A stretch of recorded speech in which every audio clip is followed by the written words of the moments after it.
Irmãos, nesta manhã, e seguindo o nosso tema deste ano, que é vivendo a verdade. Eu queria falar sobre o facto de nós vivermos sendo verdadeiramente livres. Amém? Verdadeiramente livres. E de alguma maneira eu queria dirigir-me nesta manhã, muito especialmente, a todos aqueles que se sentem de alguma maneira estagnados em alguma área da tua vida, áreas em que não consegues viver em vitória, mas que reconheces que vives em derrota e que não consegues sair desse lugar. Estagnados nos fala de quê? Nos fala de estarmos amarrados ou sujeitos a uma situação, de estarmos de alguma maneira condicionados, nos sermos livres. Mas a primeira coisa que eu queria dizer nesta manhã, e isto faz toda a diferença, é aquilo que Jesus disse, porque o que importa é o que Jesus disse sobre isto, não é? E Jesus nos disse que nós conheceríamos a verdade e que a verdade nos libertaria.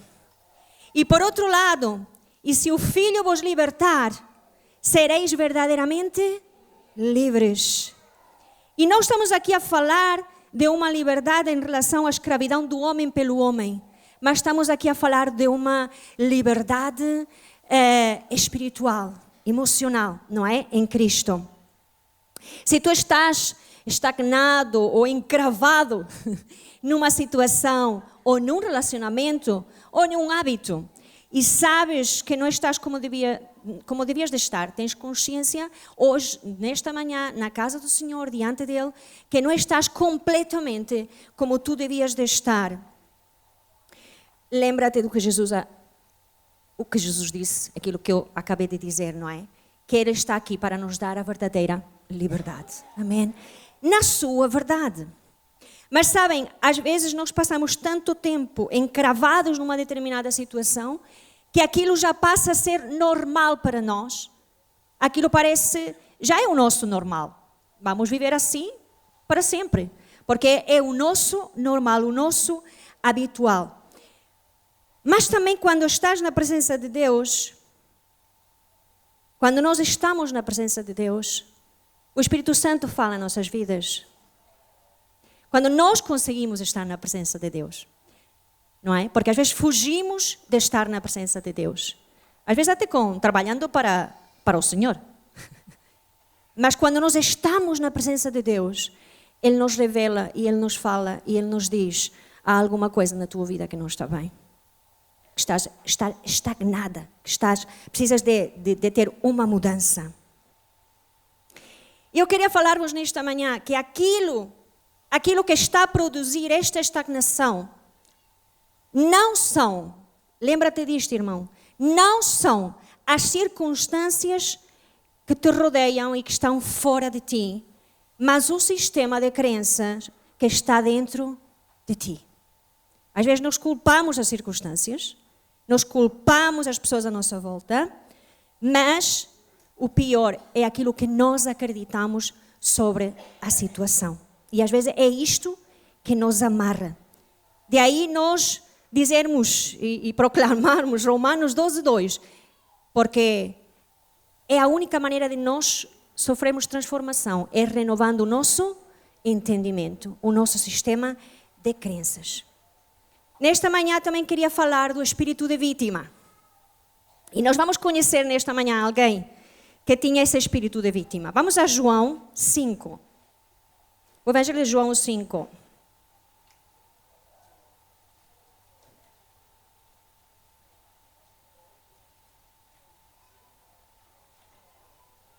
Se te sentes dessa maneira estagnado ou estancado nesta manhã, estás pronto para sair dessa situação?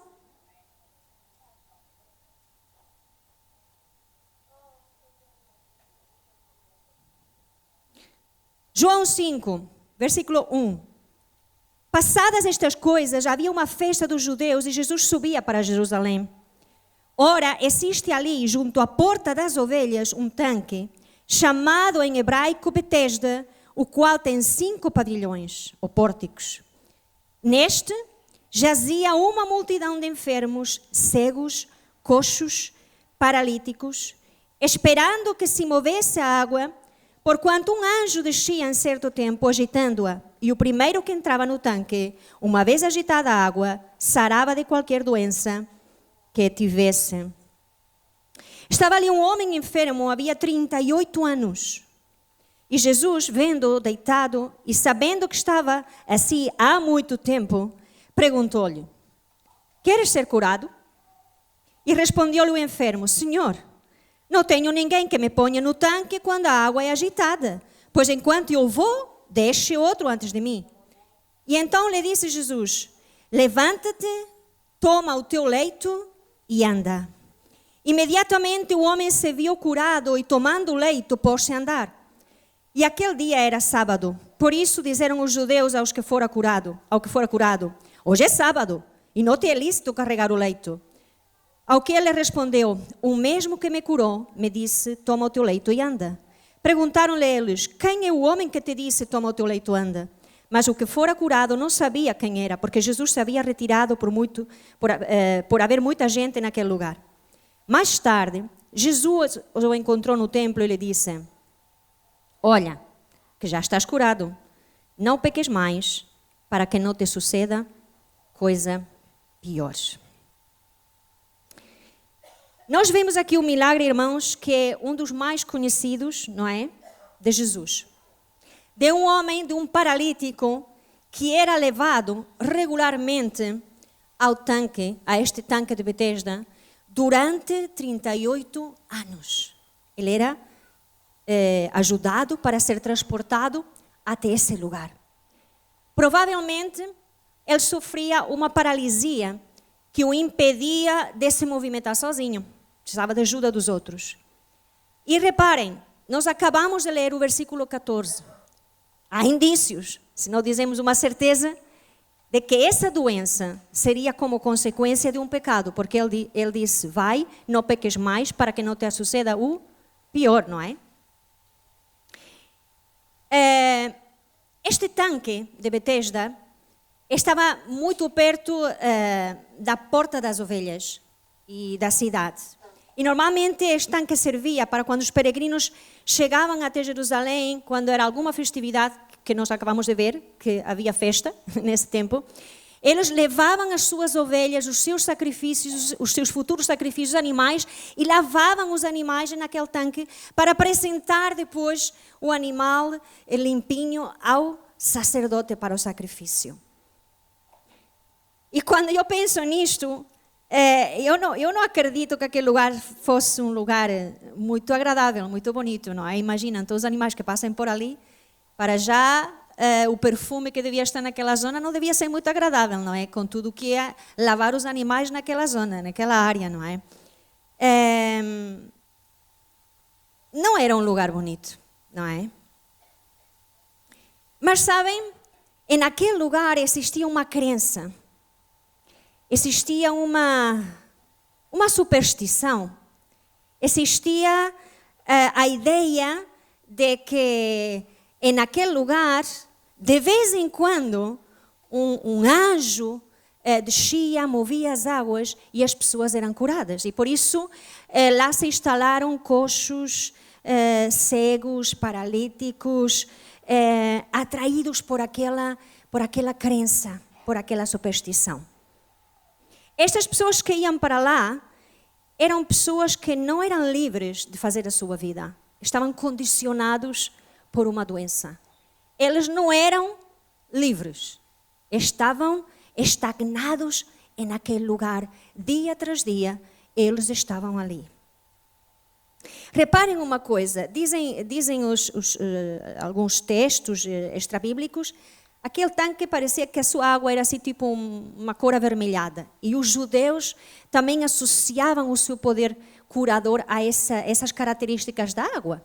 E eles pensavam que esta água tinha esse poder, ok? Sobretudo quando descia o anjo e mexia as águas. Aquelas pessoas que ali estavam esperavam por esse momento, sabem, de sorte. na sua vida. Era como algo mágico. Era como algo que acontecia só uma vez na vida. E como vai acontecer, eu tenho que lá estar, eu tenho que aproveitar esse momento. Muitos acreditavam nesta crença, nesta superstição. Reparem, irmãos, nós não podemos afirmar que realmente um anjo descia e que ele mexia as águas. Porque a Bíblia não diz que isso acontecia. A Bíblia diz que as pessoas pensavam e acreditavam que isso acontecia. Lembrem-se disto. O que acontecia? Então, por causa de toda essa crença, os judeus tinham convertido aquilo num santuário, tipo Fátima, ou Lourdes, ou... Percebem, irmãos? Tinham convertido aquele lugar nesse lugar, num santuário em que às vezes havia um golpe de sorte, algo místico, algo mágico, não é? E como havia esse pensamento, essa mentalidade, o próprio governo judeu tinha construído lá 5 pórticos, 5 pavilhões, onde todas as pessoas se abrigavam lá embaixo. E lá estavam, não é? Ao sol, à chuva, lá estavam à espera, não é? E sabem que às vezes nós podemos pensar, ai, que imagem tão linda. Tantas pessoas com fé. Não é? Estavam todos ali. Que bonito. Que bonito. Tantas pessoas ali à volta daquela esperança, não é? De que alguma coisa acontecesse. Que fé. Que fé havia. Mas sabem, eu não vejo. Eu não sei vocês, mas eu não vejo uma imagem bonita naquele lugar. Eu vejo pessoas completamente estagnadas em uma situação e colocando a sua fé e a sua esperança em algo que não era verdadeiro. E agora reparem, chega lá o Senhor da verdade, a verdade em pessoa, o caminho, a verdade e a vida. Chega lá Jesus, no meio de todo este contexto. Sabem, quando nós falamos de Betesda, o nome de Betesda, sabem o que significa? Casa da misericórdia. E quando eu penso neste significado, sabem ao que me faz lembrar às vezes?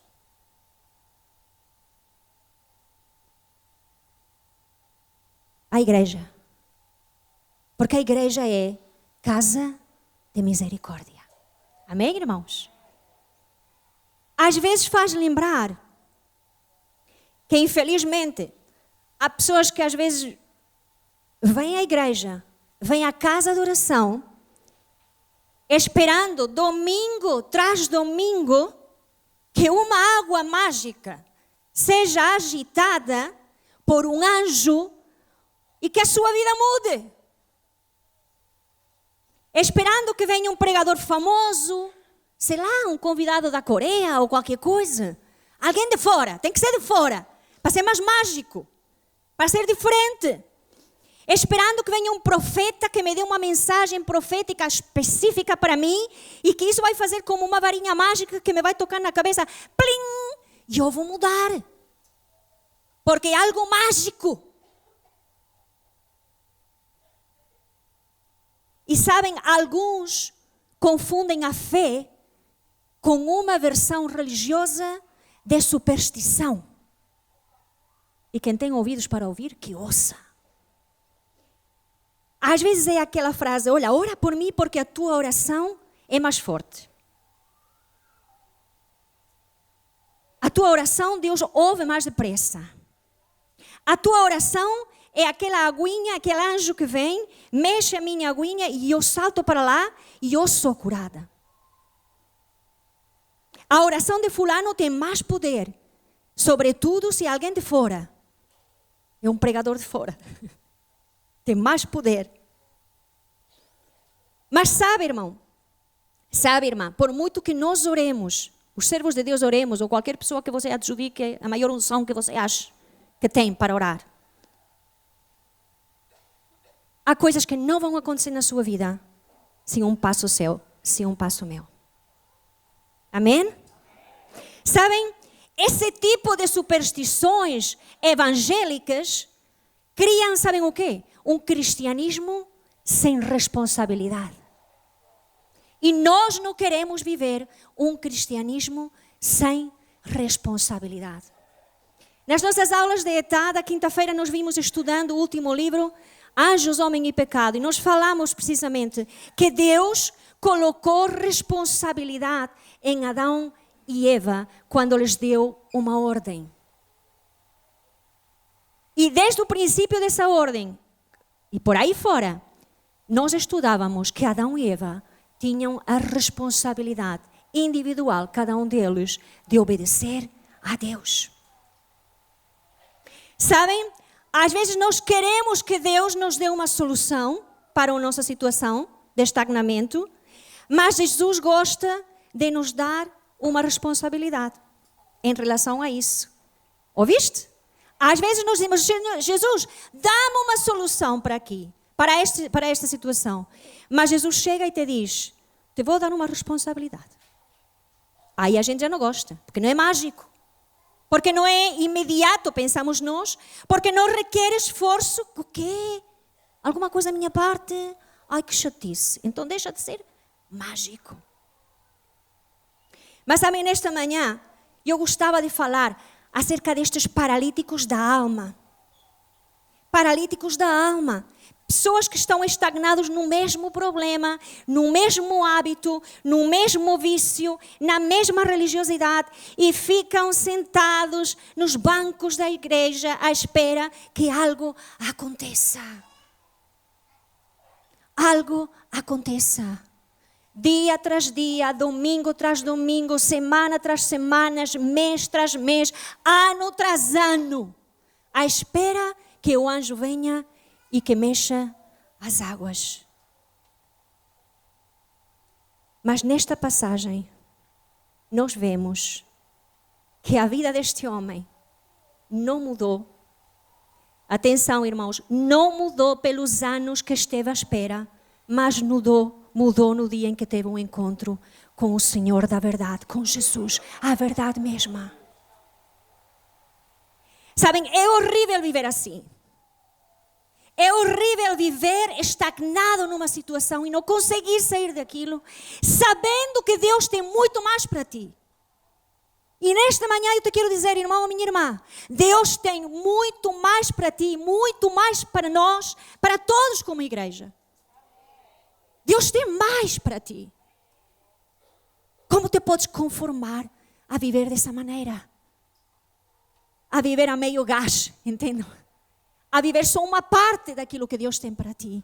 Deus tem mais para ti. Mas para isso tens que sair desse estado de estagnação.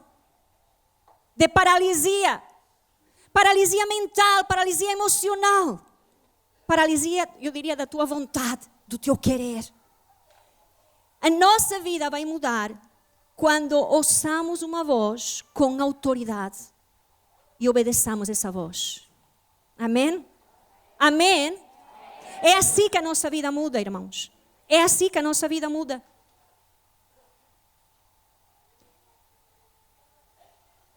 Estava ali um homem enfermo, havia 38 anos. Desses todos que estavam lá, porque havia muita gente lá. Havia um homem que estava lá há 38 anos esperando o seu milagre. 38 anos, irmãos. Ele era levado para lá. Agora imaginem um pouco o contexto deste homem. Vamos saltar um pouco para o tanque de Betesda. Ali vamos sentar-nos e ouvir. E ver. Eu posso imaginar que este homem já tinha uma história naquele lugar. Quando vinha um coxo novo, ou um cego novo, ou seja lá, novo que fosse um doente, toda a gente vai perguntar ao Tiquinho. Que ele sabe tudo, ele vai te contar tudo. Porque ele já leva cá 38 anos, o Tiquinho. Estás bem a ver? A fé desse homem. Vai lá, ele vai te contar tudo. Como é que funciona aqui o sistema. E todos sabiam onde é que estava o leito do Tiquinho. Porque ele já estava há 38 anos. E ele tinha história naquele lugar. Ele já se tinha habituado a viver assim. Lembram-se aquilo que eu disse no início? Às vezes nós vivemos tanto tempo numa situação que nos habituamos a ela e pensamos que é normal. Para ele, a vida dele era todos os dias, vamos para lá. Vamos não, leve-me para lá, porque ele não podia. Levavam para lá. E lá estava o Tiquinho. Mas sabem, reparem que Jesus, quando fazia um milagre, ele sempre interagia com os doentes. Os irmãos já repararam nisso? Já repararam nisso quando leem os evangelhos? Jesus não chegava e fazia, mas ele interagia com as pessoas. E eu amo isto em Jesus. Porque Jesus, hoje, ele está aqui para interagir contigo e comigo. Jesus gosta de interagir conosco. Sabem? Alguém que está a pregar a palavra aqui, ok. Mas Jesus está aqui neste lugar e ele é a pessoa mais importante e ele quer interagir contigo hoje. Ele quer que aconteça alguma coisa diferente contigo hoje.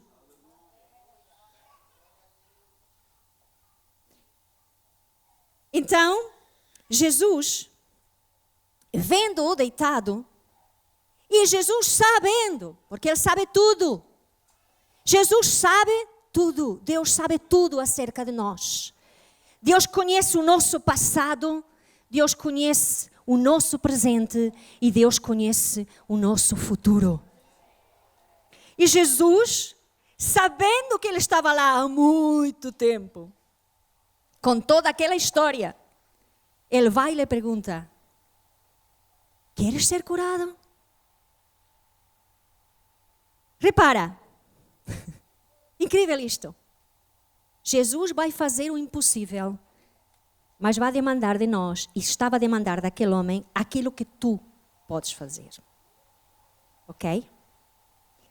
Ele compromete o seu poder com aqueles que dão passos de obediência. Mete isto aqui na tua cabeça, vamos meter todos. Ele se compromete e compromete o seu poder com aqueles que dão passos de obediência. Então nós vamos ver 3 passos para sair desse tanque de estagnamento, ok? 3 passos. O primeiro passo que nós vamos ver é que nós temos de decidir se de verdade queremos sair do tanque. Jesus lhe pergunta isto: queres ser curado? E repare, esta pergunta te parece ofensiva, né? Para alguém que está há 38 anos naquela situação, tu queres ser curado? Mas sabes, Jesus, quando faz este tipo de perguntas, ele faz isto para que se manifeste o que realmente está nos nossos corações. Muitas vezes Jesus tem que nos chocar com uma pergunta. E nos fazer uma pergunta que às vezes tem uma resposta muito evidente. Que pergunta era esta? Queres ser curado? Porque Jesus sabia que o facto de ele curar este homem ia ter implicações tremendas na vida dele. Ia ter consequências. E será que ele queria realmente sofrer esses efeitos da cura? Sabem, irmãos, nem todas as pessoas que estão estagnadas numa situação querem sair dela. Ui, que é isso? Nem todas as pessoas que estão estagnadas numa situação querem sair dela. Eu vos vou dizer, irmãos, muitas vezes comento isto até com um grupo de conselheiras e com colegas no ministério. O mais frustrante, às vezes, na obra do Senhor é ver pessoas que tu estás a dar-lhe a chave para sair da situação e eles não querem a chave. Não querem mudar. Irmã, isso acontece? Acontece. Se não acontecesse, Jesus não lhe perguntava esta pergunta a este homem. Jesus estava a ser direto com ele. Esse sair, essa cura para este homem vai trazer desafios para viver de maneira diferente. E muitos não querem simplesmente isso. Não querem viver de maneira diferente. Reparem, já viu a diferença que causaria na vida deste homem ser curado? Para já tinha que ir buscar emprego, porque já não ia viver mais à custa da graça, do favor dos outros, mas teria de trabalhar. Trabalhar custa. Trabalhar custa. A sua vida iria mudar completamente. Deixaria de ter esse relacionamento tão profundo que criou naquele lugar durante 38 anos, com pessoas que todos os dias se cruzavam com ele. Ele deixaria de ser o tiquinho naquele lugar, alguém influente naquele lugar. Ele deixaria de ser alguém importante no único lugar onde alguma vez foi importante. Percebem? Ele teria de deixar muita coisa. E será que ele queria? Por isso é que Jesus lhe faz esta pergunta. E sabem, há pessoas que querem continuar a viver chorando as suas penas e vivendo nessa situação. E vivem como Calimero. Eu não sei se os irmãos sabem quem é a personagem Calimero. Eu trouxe aqui um desenho.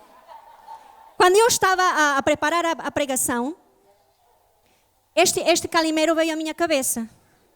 Não que eu crescesse com o Calimero, mas sei quem é. Alguém sabe quem é esta personagem? Não. Sim. Esta personagem, reparem, que se vai lamentando da sua má sorte ao longo dos dias, que constantemente expressa sentimentos de infelicidade e de injustiça perante tudo o que acontece. E reparem, se isto é tão real assim, que psicólogos e psicanalistas já falam de pessoas que vivem neste síndrome de Calimero. Portanto, isto quase que se tornou algo acadêmico. Não é? Isto existe. Entendem?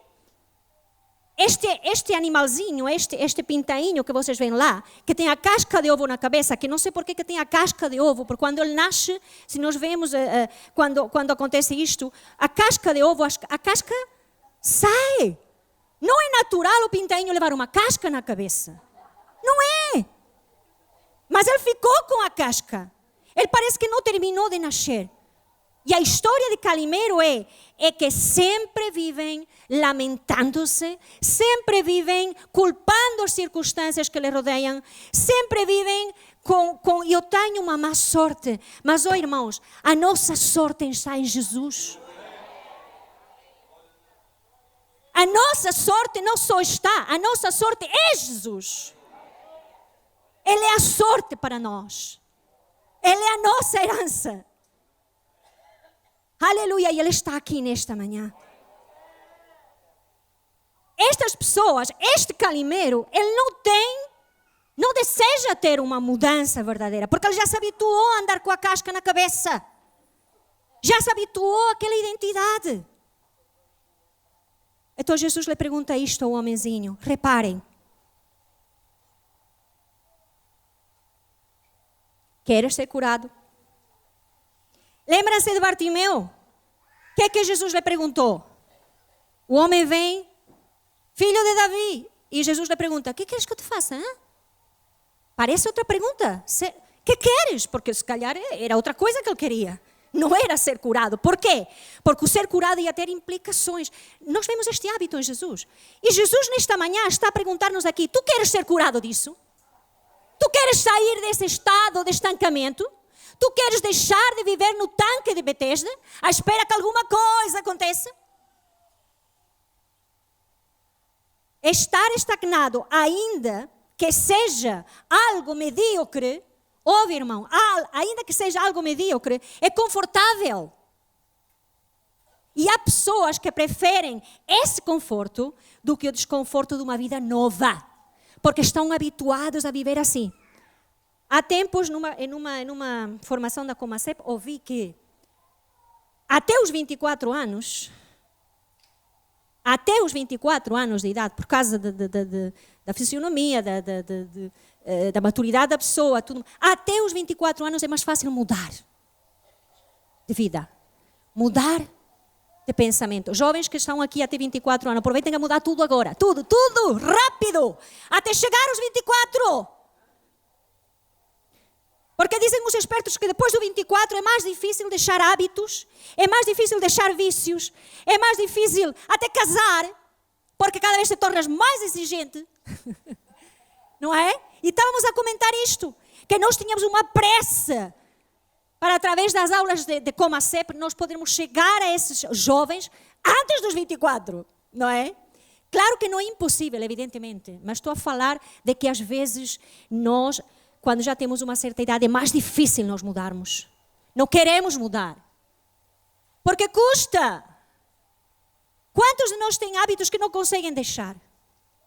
Vícios que não consegues deixar, porque já te habituaste. Já passaste os 24. Não é? Pessoas que não querem mudar porque sabem que isso lhes vai causar ter de deixar a sua antiga vida e o seu antigo tanque. Jesus sabe que muitos gostam de estar agarrados à sua pena, ao seu espírito de calimeiro, ao espírito da vítima das circunstâncias. Por isso Jesus vai perguntar: estás disposto a largar tudo isso e agarrar uma responsabilidade de agora em adiante? Alguns respondem sinceramente e te dizem: olha, pois não. Como diz na Espanha, pois vai ser que não. Pois não quero. Não quero. Dizem claramente. Às vezes apresentamos as coisas em cima da mesa: olha, para haver uma mudança na tua vida tens que fazer isto, isto e isto. Não é porque eu digo, é porque a Bíblia diz que tens que fazer isto, isto e isto. E chega à conclusão, já me têm dito a mim na cara: não quero. Vou curtir a vida. É verdade.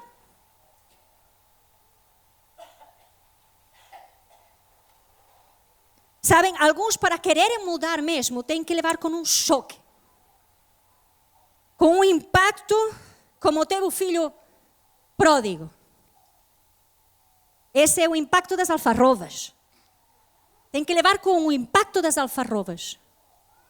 Quando ele se viu no meio dos porcos, irmãos, no meio dos porcos, desejando comer as alfarrobas dos porcos, ele teve um choque. E às vezes, há quem precisa de um diagnóstico de câncer de pulmão para deixar de fumar. Há quem precisa de uns papéis de divórcio à frente da mesa para começar a dar valor a pessoas que têm ao seu lado. Há problemas na escola com o filho para reparar que há alguma coisa que se está a fazer mal com o filho. Tem que se deixar de fazer, porque está estagnado em um padrão antigo de educação, por exemplo. Quando as pessoas tocam fundo e por isso decidem mudar, reparem isto, irmãos, quando as pessoas tocam fundo e por causa disso decidem mudar, descobrem que sempre tiveram dentro delas o poder para mudar, só que não quiseram fazer. Sabem por quê?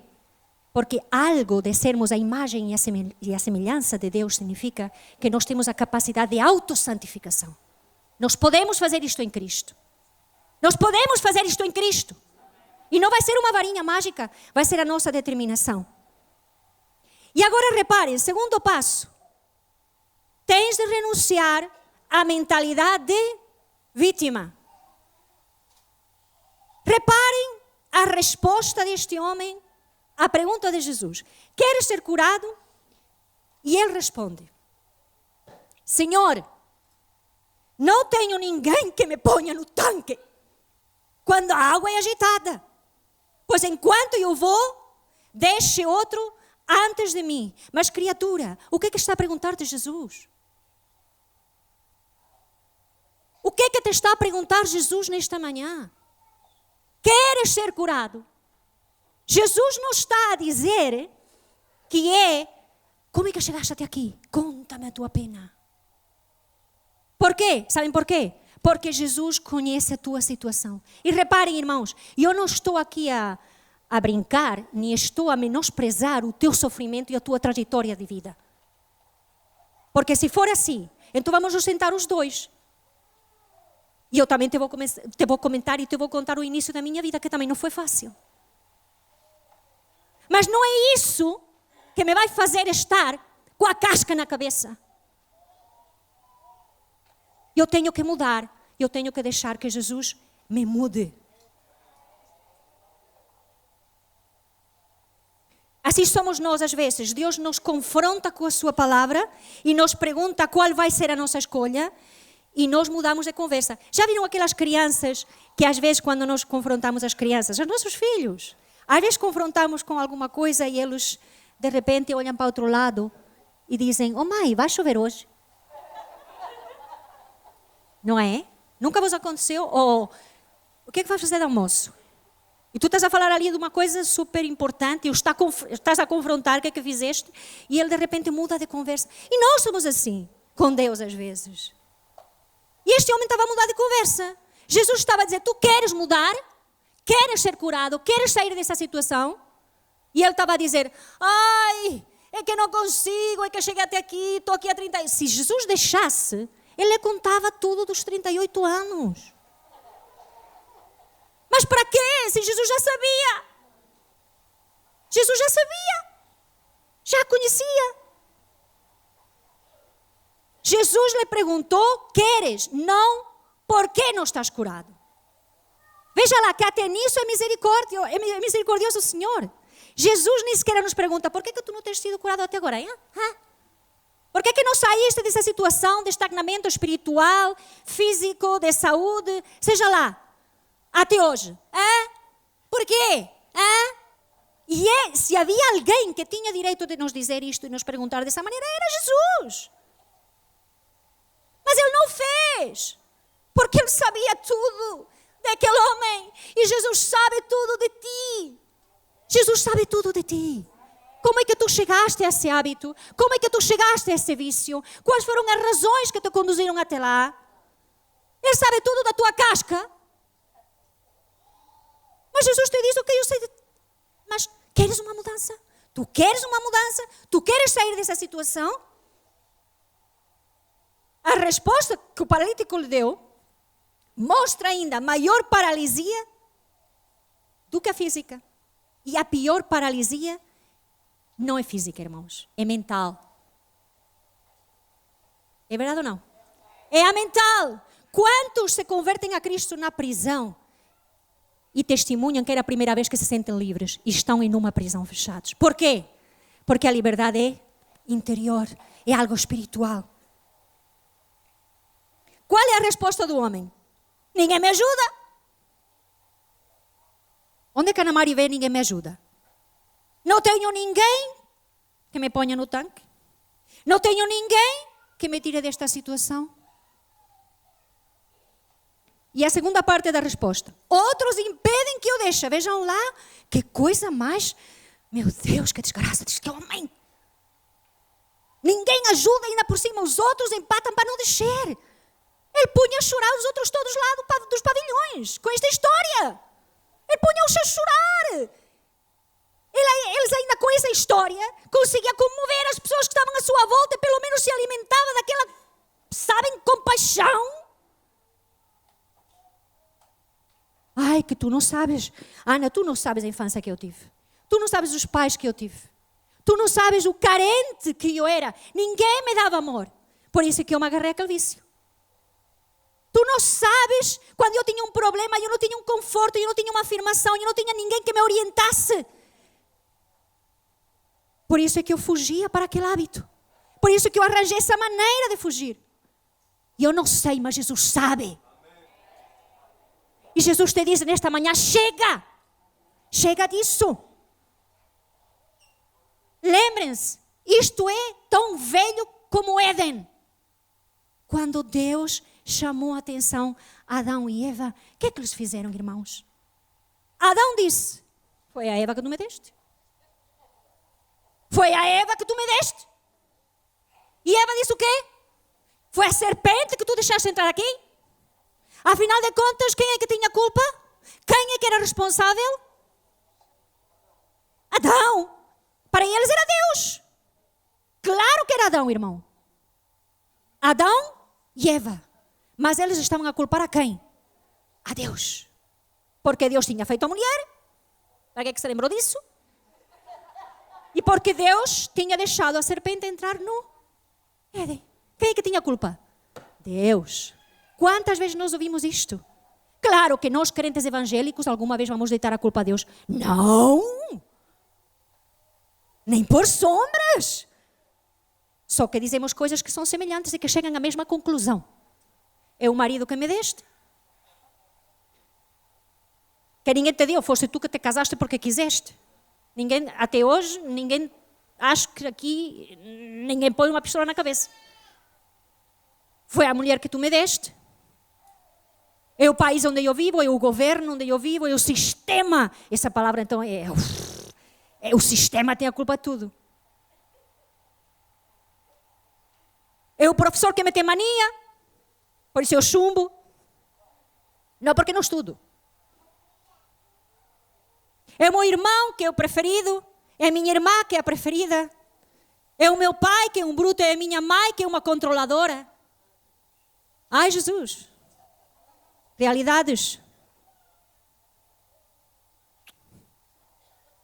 Mas sabem, Jesus, e entendam-me bem o que vou dizer, Jesus não resgata vítimas, Jesus resgata a um pecador que reconhece-se responsável pelo seu pecado. É aí que começa tudo. Não há salvação eterna para quem não reconhece que é pecador. E para aqui, o resto todo.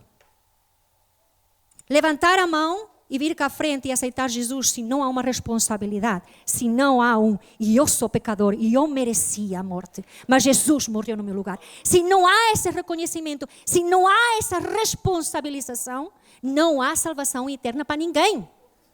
Não há. Não é porque é muito bonzinho, é muita bonzinha, só lhe falta ser cristão, só lhe falta nascer de novo, lhe falta tudo. Porque sem fé é impossível agradar a Deus, sem fé em Jesus Cristo. Então, a mentalidade de vítima impede que nós possamos mudar. E sabes por que impede? Porque simplesmente crees que a mudança não é a tua responsabilidade. É a responsabilidade do anjo, que vai vir e vai mexer as águas. Só quando reconheças que és responsável pelas tuas circunstâncias, terás a capacidade de mudar. Ou então, quando ainda que outros pensam ser os culpados, tu tens de decidir o que fazer com isso. Porque é assim, eu não estou a dizer que ninguém tenha pecado contra ti na tua vida e que por esse pecado de outra pessoa na tua vida tu tens chegado ao sítio que chegaste. Eu não estou a dizer isso, porque isso é real. Isso pode acontecer. Muitas coisas que acontecem na nossa vida é resultado do nosso pecado. Mas muitas coisas também é resultado do pecado de outros na nossa vida. E por isso chegamos a esse processo, a esse momento de estagnamento. Lembre-se do versículo 14. Vai, não peques mais para que não te aconteça alguma coisa pior. Mas, irmãos, chega de ficarmos estagnados nesta situação. A mentalidade de vítima impede que grandes coisas que Deus tem para ti sejam concretizadas. E sabem, se não temos nenhuma daquelas desculpas que eu disse há bocadinho, que o professor me tem mania, que é o meu marido, que é a minha esposa, que é o pastor que não me liga, que é a mulher do pastor que não me liga, sempre nos resta Satanás. Porque ele é o pivô, sempre a trabalhar de turno. É Satanás. É por causa do inimigo que ele tem a culpa. Não é? E sabem, às vezes, e agora aqui uma alerta para nós os pais com os nossos filhos, às vezes nós criamos os nossos filhos assim. Estamos continuamente a resgatá-los das consequências dos seus atos. Vem uma queixa da escola, é a professora que lhe tem mania. Aliás, a professora nem me pode ver a mim, quanto mais ao meu filho. Não que se comporta mal. É um menino que mente, mas nós vamos resgatar da consequência dos seus atos. Mal feito. Educamos os filhos assim. Quando têm que enfrentar consequências dos seus atos, não aceitam. Porque quem é que passou a vida toda a tirar-lhes essa responsabilidade? Os pais, que somos os chamados a chamar-lhe a responsabilidade. Mas educamos os nossos filhos assim porque não queremos nem desejamos que os nossos filhos sofram. Mas eles têm que sofrer. Eles têm que saber qual é a consequência dos seus atos. Entendem, irmãos? Porque senão no dia de amanhã eles não são responsáveis. Não serão responsáveis. E volto a dizer, irmãos, eu não vou menosprezar a dor de ninguém, mas nós nos temos de livrar do complexo de vítima. Reparem em uma coisa. Pedro, lembram-se de Pedro e Jesus?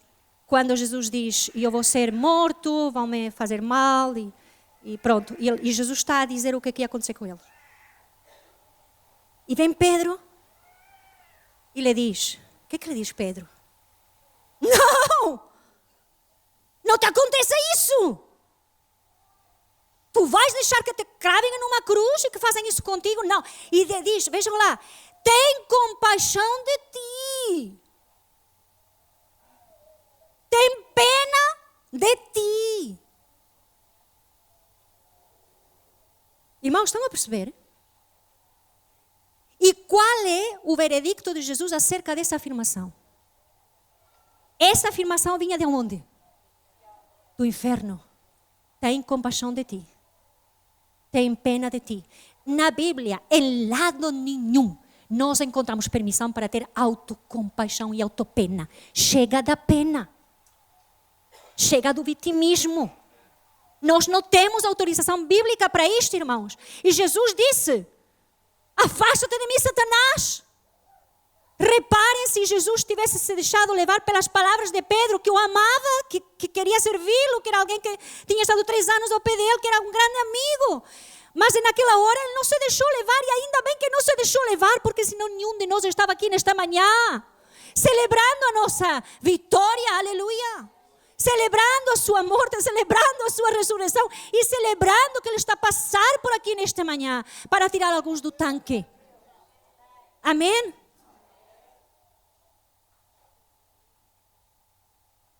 Jesus disse, reparem, e isto é uma afirmação tremenda, ninguém me tira a vida, sou eu que a dou. Ninguém me tira a vida, sou eu que a dou. Não tenhas pena de mim, ninguém me está a tirar a vida, sou eu que te estou a entregar, sou eu que me estou a entregar. E Jesus estava a dizer com esse ato, eu vou passar por isso tudo, eu vou passar por aquela cruz, mas eu vou glorificar a Deus, porque essa é a vontade do meu Pai, porque é a única maneira de poder livrar o homem e a mulher da situação de estagnamento, escravidão do pecado. Terceiro ponto, obedece à ordem de Jesus. E a ordem foi clara, levanta-te, toma o teu leito e anda.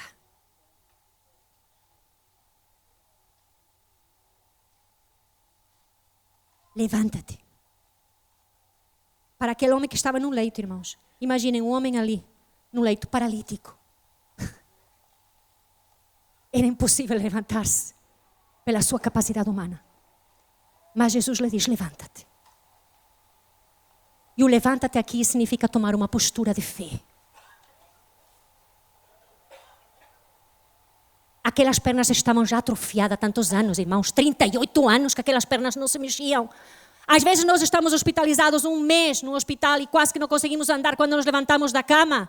38 anos, para além da doença. E Jesus já estava a dizer, eu quero que tu contraries todo o teu sistema de pensamento e que te levantes. Toma uma posição. Toma uma posição nesta manhã. Quando tu saís por aquela porta, meu irmão, toma uma posição. Já tomaste uma posição em fé. Tu não sabes como vai acontecer, mas vais tomar uma posição, vais tomar uma atitude. Lembra-te, Josué teve de escolher entre chorar a morte de Moisés e a idolatria e a teimosia do povo, ou levantar-se, atravessar o Jordão e conquistar tudo aquilo onde o seu pé era colocado. Ele teve que escolher. Ruth teve de escolher entre chorar pela sua viuvez ou obedecer à voz que lhe disse, veste-te, sai ao campo, vai lá apanhar espigas, porque eu te vou redimir e da tua descendência vão sair reis. Eles tiveram que escolher. Toma o leito. O leito ou a casca de ovo, o que quiseres. O leito era um símbolo de identidade para os doentes.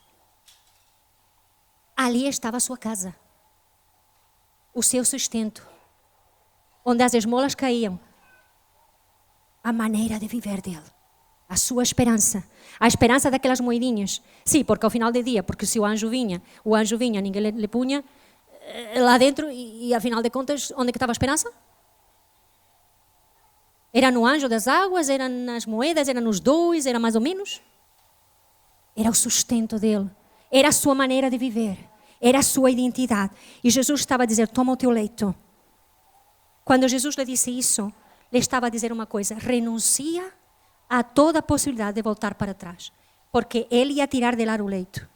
Era o lugar dele, por direito. Se ele tirava o leito, vinha outro e ocupava o seu lugar. E Jesus não lhe disse, levanta-te e sai a correr. Jesus lhe disse, levanta-te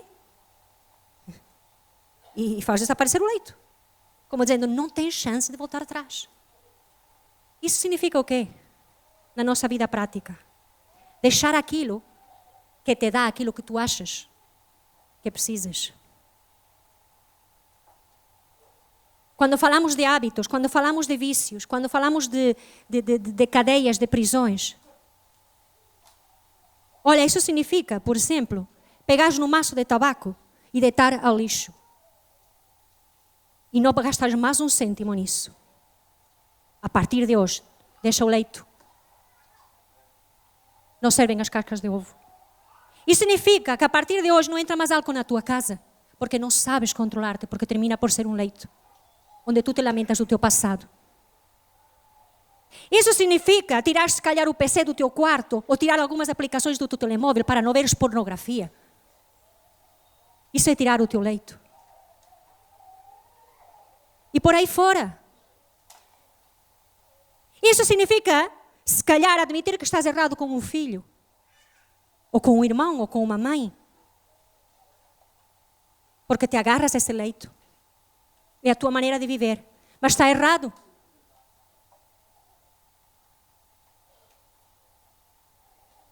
A tua nova vida começa renunciando ao leito. A pagar um contato do telemóvel. Tanta coisa. Deixando de frequentar um lugar. Não te sentando na roda dos escarnecedores. Isso é deixar o teu leito. Jesus quer que obedeças, ainda que não vejas já mudanças. Jesus disse-lhe, anda. E sabem, eu não sei vocês, mas se calhar se eu fosse aquele paralítico que estivesse lá, para onde? Anda, já agora. E qual é o plano teu para os meus próximos 5 anos? Se eu me levanto de aqui, como é que tu me vais arranjar trabalhos, Deus, Jesus? Como é que tu me vais arranjar uma família? Então vamos lá sentar aqui, vamos falar dos próximos 5 anos, porque eu tenho que saber tudo. Mas Jesus nesta manhã não te diz, não te vai dar os planos para os 5 anos, te vai dizer o plano para hoje. O plano para hoje é anda. Que eu já te vou mostrar para onde. Lembras-te de Abraão? Sai da tua casa, sai da tua parentela, começa a andar. Para onde? Já te vou dizendo, já te irei dizendo. Tu não precisas, nem eu preciso de saber todos os detalhes de como Deus vai fazer a tua vida. Para te tirar do tanque, tu precisas de tomar uma decisão e começar a andar em fé. Em fé, isso é difícil. Obedecer não é fácil, mas é o caminho da bênção, amém? É o caminho da bênção. Deus nos dá ordens, não dá ordens com muitos detalhes. Às vezes só te diz, para com isso, deixa de fazer aquilo. São coisas muito leves. Deus não nos faz um testamento para nos dar instruções, porque nós não temos cabeça para isso. E as frases curtas são as melhores. Ou não é verdade, irmãos? Quantas vezes Deus já falou contigo e te diz coisas, frases de 2 palavras, 3 palavras. Só isto, Deus, é o suficiente. Começa por aplicar isso, depois já te diria mais coisas. Se não és capaz de aplicar 3 palavras, como é possível eu te dizer uma riada de coisas? Entendem, irmãos? Obediência no mínimo. Obedecer sem questionar.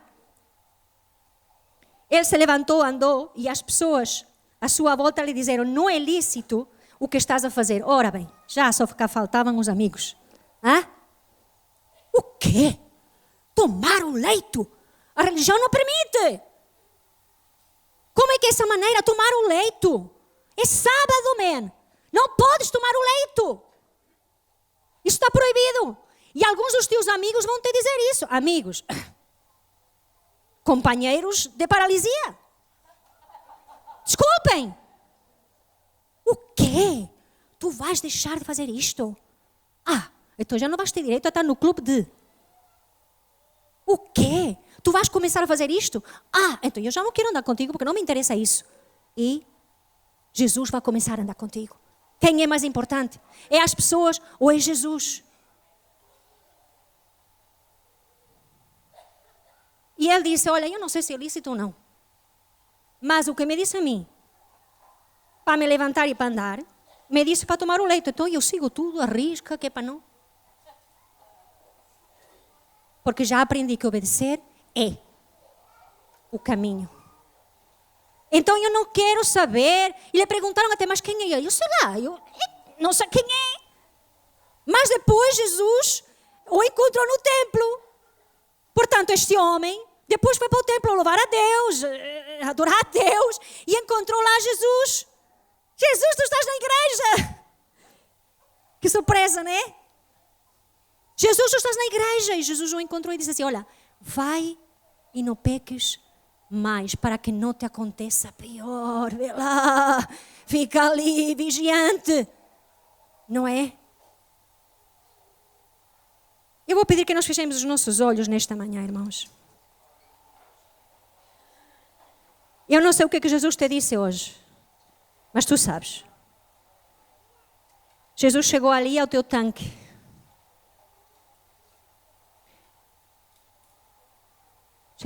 Chegou lá e viu a tua área de estagnamento. Eu não estou a dizer aqui que todas as áreas da tua vida estão estagnadas, não. Se calhar até estão. Mas pode haver alguma área que está estagnada. E o que Jesus te quer dizer nesta manhã, irmão, é que não ouças a voz da vergonha que te diz, já tentaste outras vezes e não conseguiste. Essa é a voz da vergonha, não é a voz de Deus.